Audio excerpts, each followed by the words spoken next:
Lok Sabha ticket విషయంలో మీకు clarity వచ్చిందా? లేదా ఎమ్మెల్యే టికెట్ లాగానే అయ్యేటట్లుందా? అంటే క్లారిటీ ఇంత ముందేం రాదు వాస్తవంగా. ఎప్పుడైతే మొన్న 23 ఎన్నికలు జరిగేటప్పుడు అసెంబ్లీ ఎన్నికలు, నేను కూడా సీరియస్ కంటెండర్గా ఉన్నా. 4-5 సంవత్సరాలుగా నేను అక్కడ కాంగ్రెస్ పార్టీలో అంటే ప్రజల దగ్గరికి వెళ్ళటం కానీ, ప్రజా సమస్యల మీద కొట్లాడటం, అంటే ఈ రాష్ట్రంలోనే ఎవ్వరు చేయని రీతిలో నేను అక్కడ పని చేసుకోవడం జరిగింది. ముఖ్యంగా ఒక 750 కిలోమీటర్ల పాదయాత్ర చేసిన కాన్స్టిట్యున్సీలు. సో భారత్ జోడో యాత్ర స్ఫూర్తిగా తీసుకొని ప్రతి గ్రామానికి, ప్రతి తండకు, ప్రతి గూడానికి కూడా నేను పాదయాత్ర ద్వారా వెళ్ళి ప్రజల్ని కలుసుకొని వాళ్ళ సమస్యల మీద, మరి ప్రభుత్వం మీద ఒత్తిడి తేవటం కానివ్వండి, రేపు మళ్ళీ మేము అధికారంలోకి వచ్చినాక ఆ సమస్యల మీద అవగాహన చేసుకొని తీర్చాలనే కాన్సెప్ట్లో నేను పోవటం జరిగింది. మరి మీ అందరికీ కూడా తెలుసు, చివరి నిమిషంలోకి వచ్చేసరికి దాదాపుగా 119 సీటుగా సూర్యాపేట అనౌన్స్ కావటం జరిగింది. అంటే అంత ఫైట్ అది జరిగినాక లాస్ట్కు మరి దామోదర్ రెడ్డి గారికి సూర్యాపేట టికెట్ ఇచ్చే క్రమంలో మరి నేను కూడా ఇండిపెండెంట్గా నామినేషన్ వేసి మరి నేను కూడా బరిలో ఉండే క్రమంలో ప్రచారం కూడా చేసిన. ఒక 3-4 రోజుల తర్వాత మా అధిష్టానం, ముఖ్యంగా రేవంత్ రెడ్డి గారు కానీ, వేం నరేందర్ రెడ్డి గారు కానీ, కోమటిరెడ్డి వెంకటరెడ్డి గారు కానీ మరి అధిష్టానంతో మాట్లాడి మరి కాంప్రమైజ్ చేసే విషయంలో నల్గొండ పార్లమెంట్ టికెట్ ఇస్తామని చెప్పి ఒక స్పష్టమైన హామీ ఇవ్వటం.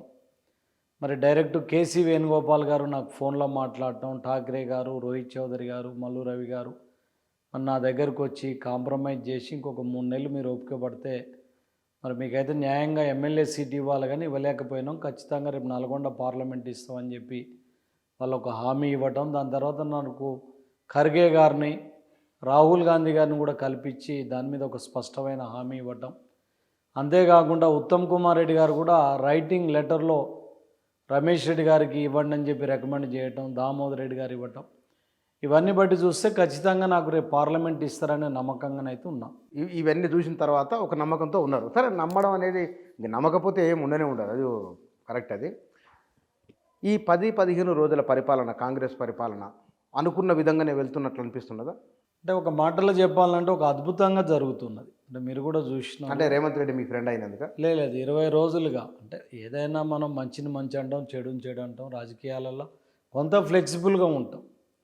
మీరు రియల్గా చూస్తే 20 రోజుల పరిపాలన కనుక మీరు చూసుకుంటే అంటే అసలు టేక్ ఆఫే బ్రహ్మాండంగా. అంటే రేవంత్ రెడ్డి గారు నిజంగా కూడా ఆయన యాటిట్యూడ్గా కూడా కాకుండా అంటే చాలా సీరియస్గా గవర్నమెంట్ మీద పని చేయాలి, ప్రజలకు చేయాలంటే, నేను రేవంత్ రెడ్డి గారిని దాదాపుగా నాకు చిన్ననాటి మిత్రుడు, 35-36 సంవత్సరాల నుంచి చూస్తున్నాం. కానీ ఒక అద్భుతమైన రీతిలో ఆయన ఆలోచన విధానం కానీ, పనిచేసే విధానం, మొదటిగా ప్రగతి భవన్ అనేది గతంలో ఎన్నడూ కూడా సామాన్యులు అంటే మంత్రులు కూడా అనలేకపోయే పరిస్థితి లేని ప్రగతి భవన్ ఓపెన్ చేసి అక్కడ అందరికీ కూడా అంటే సమస్యలు ఉన్న వాళ్ళందరినీ కూడా రమ్మని ప్రజాభవన్గా మార్చి అక్కడ ప్రజా సమస్యల మీద ఎప్పటికప్పుడు ప్రభుత్వం మరి దాన్ని రిసీవ్ చేసుకునే విధంగా అక్కడ పరిపాలన చేయడం, ఆ కంచె గించె అంతా కూడా తీసేయటం.